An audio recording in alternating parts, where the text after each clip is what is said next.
What's on your nose? Is it a dirt? Is that a dirt? Why you keep looking on there? Ay. Tinitingnan niya lagi ito kasi attract siya sa color yellow. Gusto niya kainin. Lahat ng nakikita niya gusto kainin. Give a smile. Seryoso naman. Tapos nilagyan ko siya ng ganyang laruan dyan para pagtinjak.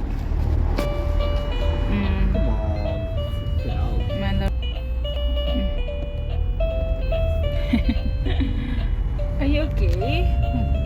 Are you still sleepy? Come on, sleep. You can sleep. Punta kami ng market. Hindi pala naka-record. The video earlier is not recording. Say hi, Daddy. I've been talking earlier but it's not recording. Oh my god. Oh my goodness. Could you not see? No, because I was wearing glasses.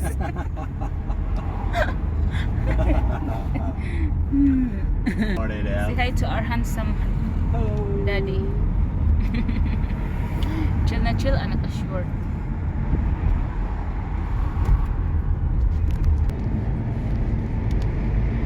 You cannot eat this one.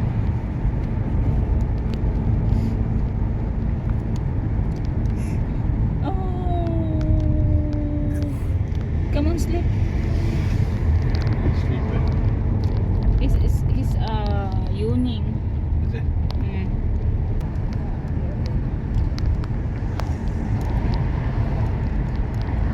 Is it sunny? Is it sunny? Is it sunny? Ang bell. Kunti na lang bell ni Mami. Come on, sleep. Can you get him from there? The other side, Daddy. Yung dalawa nandun, oh. Nagbayad ng parking. Punta kami ng market dito kasi mag-stock kami ng meat namin kaya wala na kaming meat. Ang lamig ng hangin dito sa Boré. Maganda kasi yung market nila dito, malinis. Si Daddy is cold man, Daddy dakuan. It's cold. Oh, my jump. That's my jump.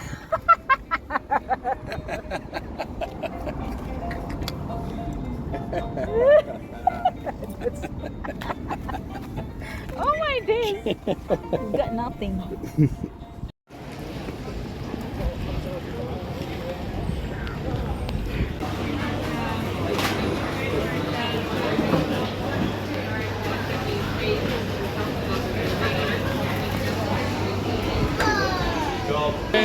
Fresh herring. No, I'm not hungry.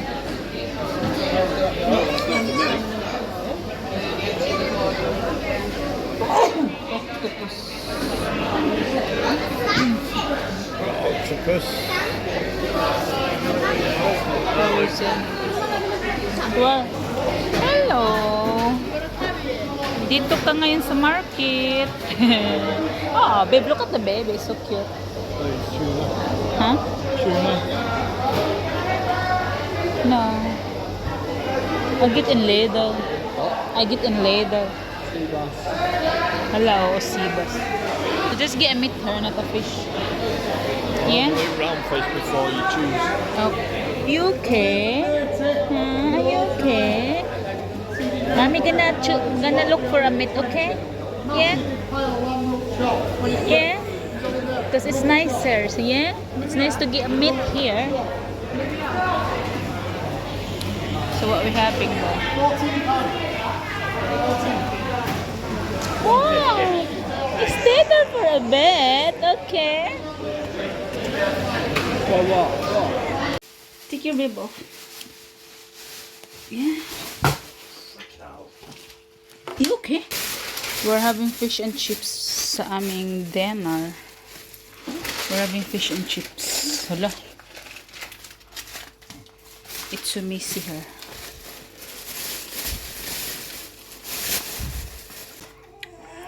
See, this is what I don't like their chips, guys. It's not crunchy. But it's tasty, man. The best na fish and chips there in Wokdenya.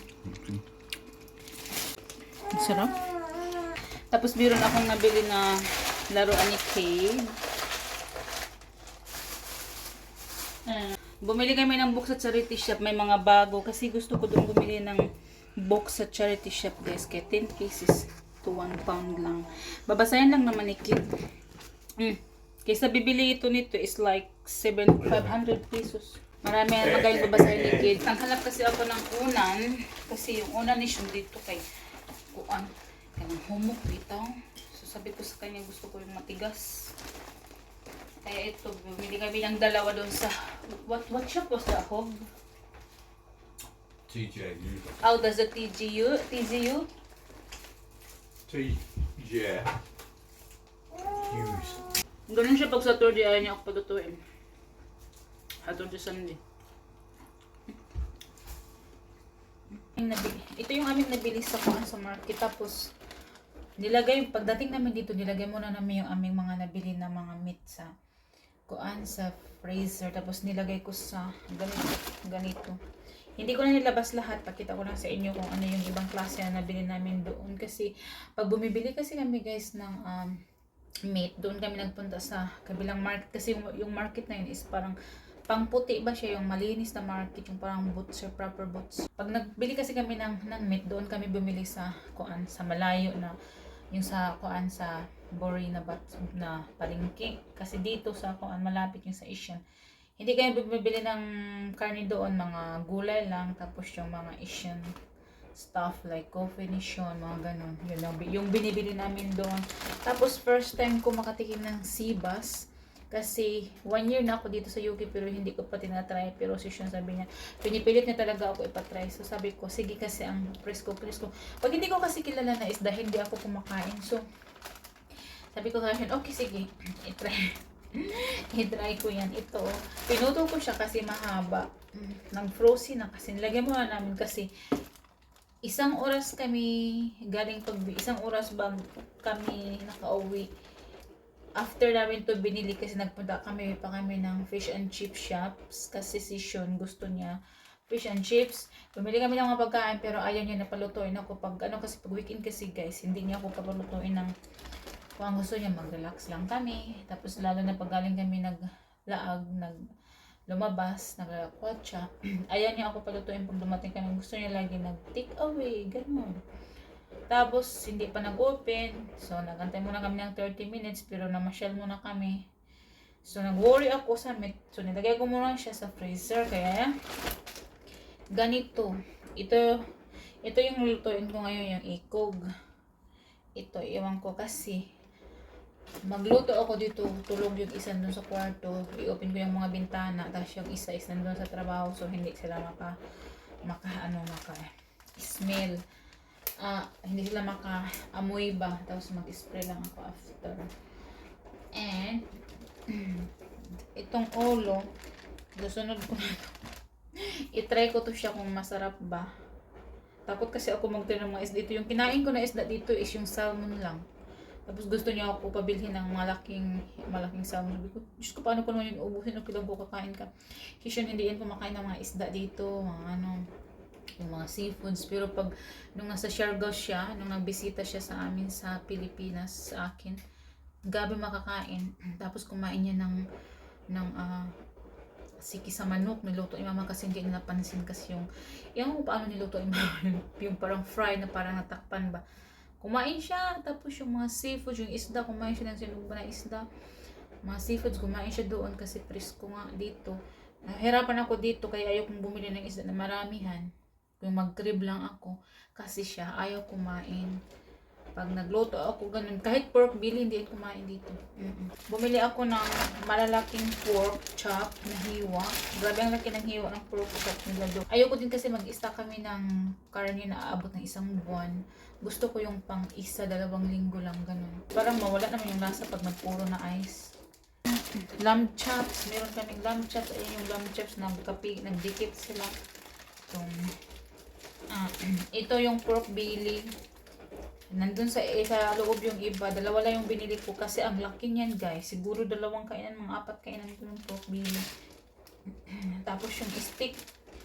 maglabas ako ng steak kasi steak yung hapunan namin mamaya, tapos baby potato and broccoli yung aming hapunan mamaya.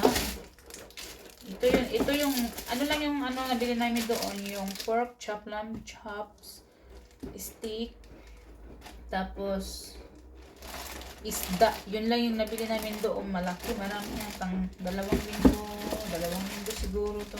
Nandun yung iba, hindi ko na nilabas guys. Pinakita ko lang sa inyo kung ano yung mga nabili namin. Yung isda is isa lang. Kasi ako lang naman kakain nito. Oh my god. Oh my god, I only got 5 minutes left on my phone. I can't block. You don't charge it? No, 5 minutes storage. Alright.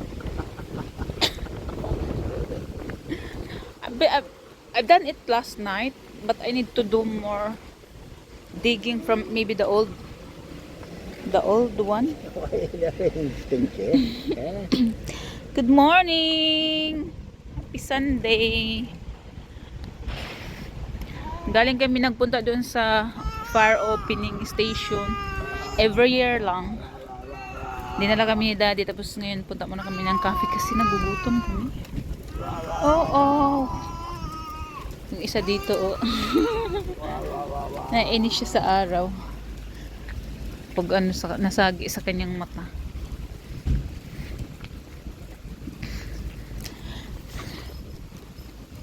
The weather is so nice.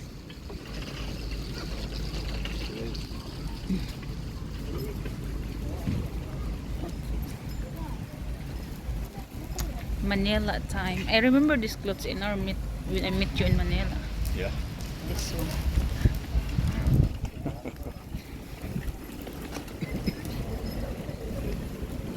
Ang galing-galing mo po, ah.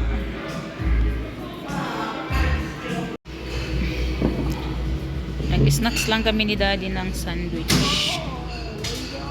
I mean, lunch. Kid is having milk. Is it nice? There's music man.